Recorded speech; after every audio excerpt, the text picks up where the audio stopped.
Continuamos, mis hermanos, mis hermanas, con nuestra lectura cronológica de la Biblia. Seguimos avanzando en el libro de Deuteronomio, que como lo hemos venido diciendo, es el libro donde Moisés expone la ley del pacto de Dios con el pueblo de Israel a una nueva generación. Entonces esta nueva generación, en todos los años que estuvieron en el desierto, vieron el ejemplo de sus padres, de esa generación que terminaría muriendo durante esos 38 años en el desierto, contando los 2 años que estuvieron en el Sinaí, sería un total de 40 años en el desierto. Y entonces esta ley necesita volverse a repetir porque ellos necesitaban volver a reconocer que ese pacto de Dios no era con sus padres, no era con sus abuelos, era con ellos. En Deuteronomio capítulo 24 se presentan las instrucciones sobre cuáles eran los casos en donde se podía permitir autorizar un divorcio en una pareja que se había casado dentro del pueblo de Israel. Y aquí hay un tema pues realmente importante que es la entrega de una carta de certificado de divorcio que se tenía que dar a la mujer que había sido despachada por su esposo. ¿Y por qué esto es importante? Porque recordemos los capítulos anteriores donde el tema del núcleo familiar ha sido un tema sumamente importante.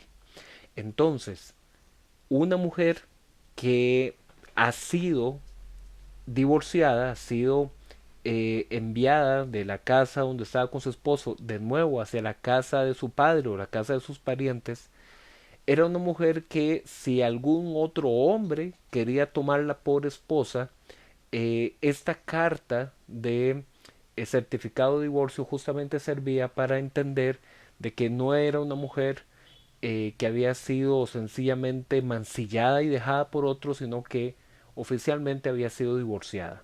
Entonces, para nosotros, como se los he dicho varias veces, en nuestra cultura actual puede sonar realmente extraño y ajeno a nuestros ojos, pero para ellos, donde el núcleo familiar era algo tan importante, este tipo de cartas lo que hacía era una protección para que esa mujer no quedara desamparada.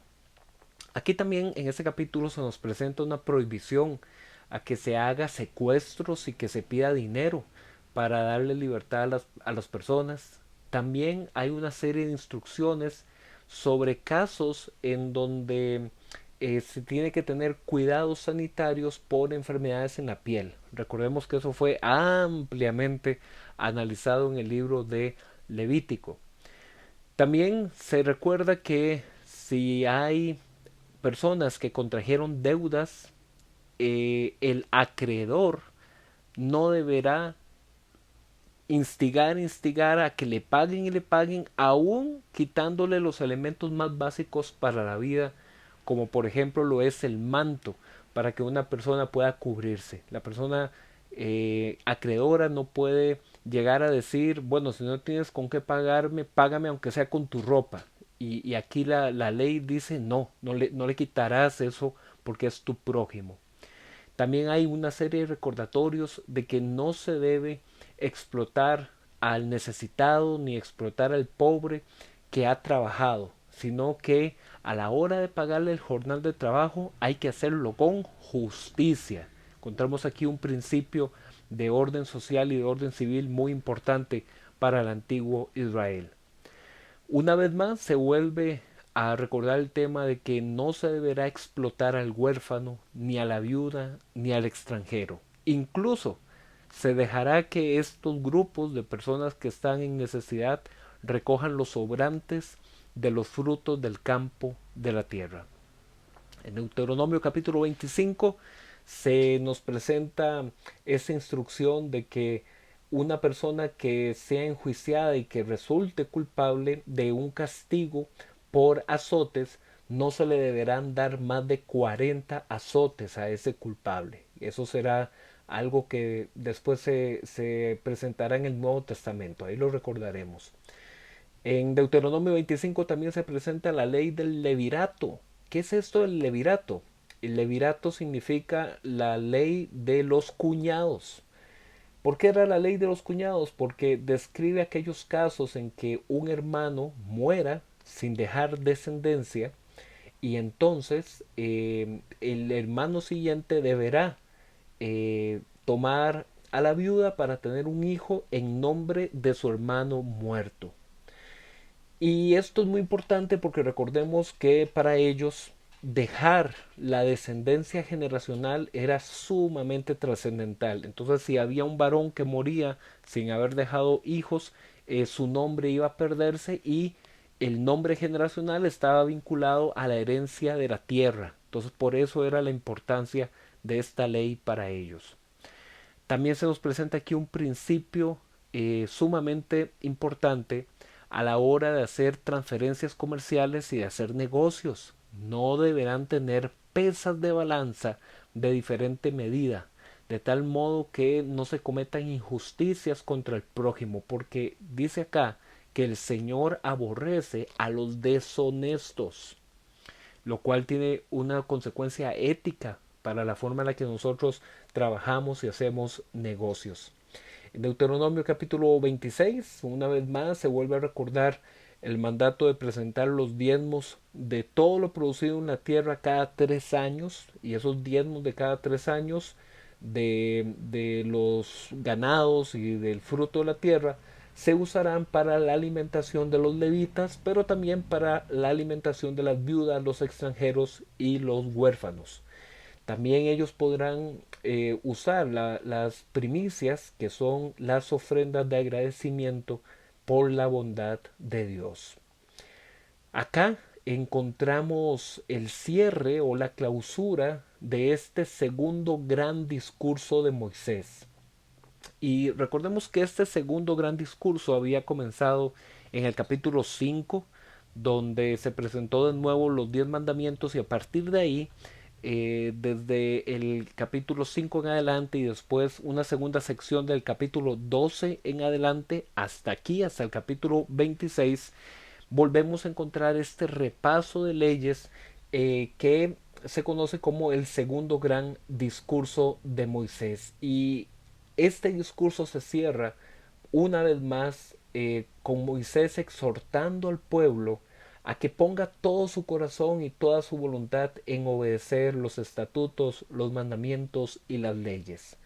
No que esto se instituyera como un tema legalista, de una religión legalista, sino que, como lo hemos visto en capítulos anteriores, expresar la obediencia a los mandatos de Dios nace de un corazón que lo ama. Entonces, por cuanto te amamos, cumplimos las cláusulas, los estatutos, las ordenanzas del pacto. ¿Ok? Esa era la lógica para el pueblo de Israel en este antiguo pacto. ¿Y en qué consistía este pacto? De forma sencilla, que el pueblo de Israel es propiedad de Dios y que como ellos son pueblo escogido, pueblo elegido, deberán consagrarse para servirlo solo a Él. En Deuteronomio capítulo 27 encontramos que inicia el tercer gran discurso de Moisés en este libro, y esto se distingue del por qué decimos que es el tercer gran discurso, porque es donde como que se cerró el discurso anterior en el capítulo 26 y ahora en el 27 se dice que se levantará un altar de piedra en el monte Ebal, en donde se escribirán las palabras de esta ley después de que entren en la tierra prometida. Entonces, después de que se escriba todo lo que encontramos del capítulo 26 para atrás, en piedra, en un altar, se pondrá en el monte Ebal. Ahí se va a ordenar que 6 tribus se coloquen en el monte Gerizim para proclamar bendiciones al pueblo, y que las otras 6 tribus se coloquen en el monte Ebal para proclamar maldiciones en caso del incumplimiento al pacto con Dios. Al final de cada una de las proclamaciones, el pueblo respondía diciendo amén, que representa una expresión de afirmación y aceptación de lo que se acaba de decir, es decir, las declaraciones del pacto. La proclamación de este bloque de 12 maldiciones tenían que ver con los temas de prohibición a la idolatría, prohibición a relaciones sexuales inapropiadas, prohibición a transgredir los límites de la tierra, eh, a, a dejar de ejercer protección hacia los débiles, a honrar a los padres, entre otros temas. Para mañana vamos a continuar con el bloque de bendiciones, un bloque sumamente interesante también por las consecuencias que veremos a causa de la desobediencia y la obediencia. Pero bueno, eso lo veremos mañana. Ya casi estamos finalizando el libro de Deuteronomio. Continuamos mañana.